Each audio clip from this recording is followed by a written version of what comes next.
Você sabe a diferença entre cantar e louvar e adorar a Deus? Eu sou Cláudio Eduardo, sou pastor, e hoje eu quero continuar falando com você sobre o livro do Apocalipse e te chamando a vê-lo como uma jornada de esperança.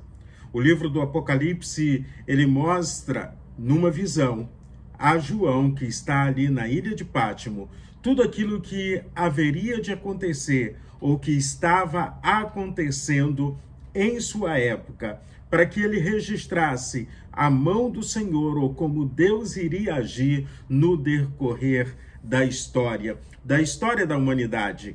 E quando a gente pensa na história da humanidade, eu tenho que aceitar que Deus, o Deus eterno, o Deus todo-poderoso, é onipotente, é onipresente e é onisciente. Ou seja, Ele é o Senhor da minha vida, da sua vida, Ele também é o Senhor da história.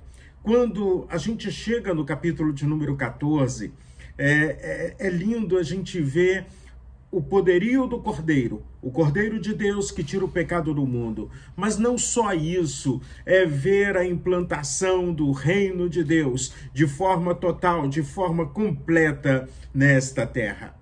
Quando a gente lê o versículo 1 de Apocalipse capítulo 14, diz assim: Olhei, e eis que o Cordeiro estava em pé sobre o monte Sião. Com ele estavam 144.000, que tinham escrito na testa o nome do Cordeiro e o nome do seu pai. É simbólico. A marca na testa significa que, com a razão, você entende que Deus é Deus. Com a sua razão, você adora ao Senhor. Tanto que Paulo diz que o nosso culto tem que ser um culto racional. Nós colocamos a marca do Senhor nas nossas atitudes, na nossa maneira de pensar, na nossa maneira de agir. E aí então, como som de muitas águas e forte trovão, a voz que eu ouvi era como do arpista quando tocam as suas harpas. Entoavam um cântico novo diante do trono, diante dos 4 seres viventes e dos anciãos, e ninguém podia aprender o cântico, senão os 144.000 que foram comprados da terra.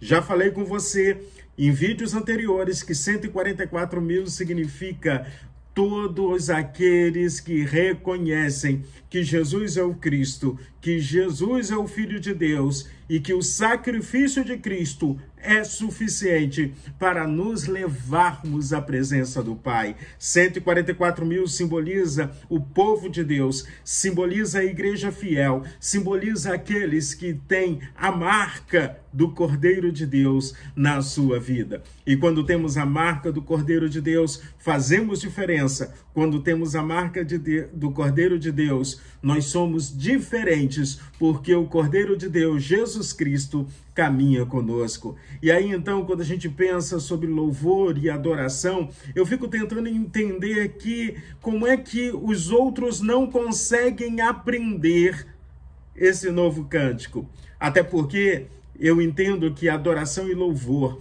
vem da experiência com Deus, vem da sua intimidade com o Senhor, e é algo que não pode ser ensinado, precisa ser vivido. E quando a gente olha para essa visão dos 144.000, junto com os cordeiros, o trono de Deus, nós estamos vendo aqui o quê? Experiência com o Senhor. Nós somos chamados a sermos irrepreensíveis nesse mundo. Nós somos chamados a vivermos experiências maravilhosas com Deus eterno.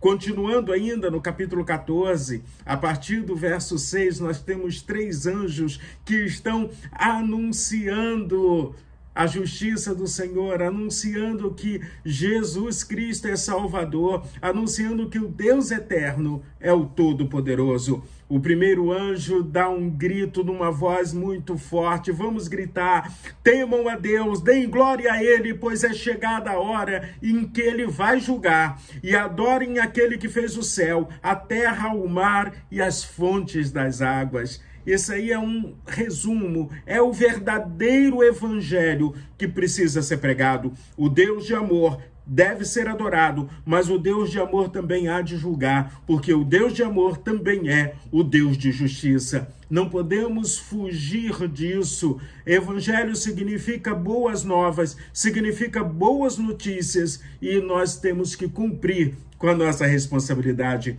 O anúncio do primeiro anjo significa que essa grande voz, esse grito, tem que chegar a todos os cantos dessa terra.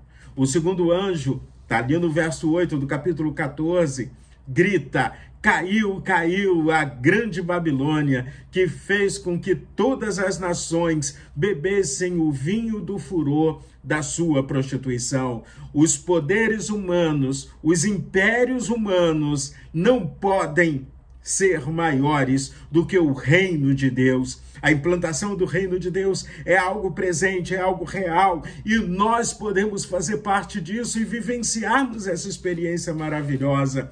Quando eu olho, eu penso sobre os impérios humanos: Egito, Babilônia, Assíria, Pérsia, Grécia, Roma, foram todas, embora. E não adianta. O Império Romano estava perseguindo a Igreja do Senhor, mas esse mesmo império também caiu. Babilônia significa o poder político humano.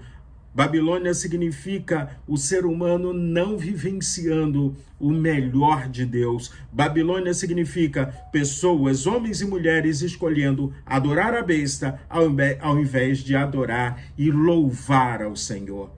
O terceiro anjo, ele continua ainda falando, a respeito de tudo aquilo que Deus tem como propósito. E aí, quando a gente olha para tudo isso, uma voz do céu diz a João: escreva: bem-aventurados os mortos que desde agora morrem no Senhor. Sim, diz o Espírito, para que descansem das suas fadigas, pois as suas obras os acompanham. Versículo de número 13 de Apocalipse 14. E aí, quando eu olho para isso, eu tenho que entender que os adoradores da besta estão aqui, muitas vezes, numa vida de prosperidade, de riqueza, pisando sobre os outros, mas não descansarão. Enquanto isso, nós somos convidados para o descanso eterno. Nós somos convidados a descansarmos no Senhor. Estamos aqui de passagem. Deus preparou o melhor para a minha vida e para a sua vida, que é caminhar com Jesus Cristo. E já começamos a caminhar com Ele. E a tendência é melhorar, melhorar, melhorar, melhorar, melhorar, até o dia da glória do Senhor. Então, fica o convite. Vamos aprender, ou melhor, vamos cantar o novo cântico dos 144 mil. Vamos anunciar que Babilônia já caiu. Vamos dizer que o reino de Deus está entre nós, que o reino de Deus se faz presente na minha vida e na sua vida. Que Deus te abençoe, que seu dia seja maravilhoso. E se essa mensagem te abençoou, compartilhe. Compartilhe com seus amigos, compartilhe com seus familiares e deixa um comentário.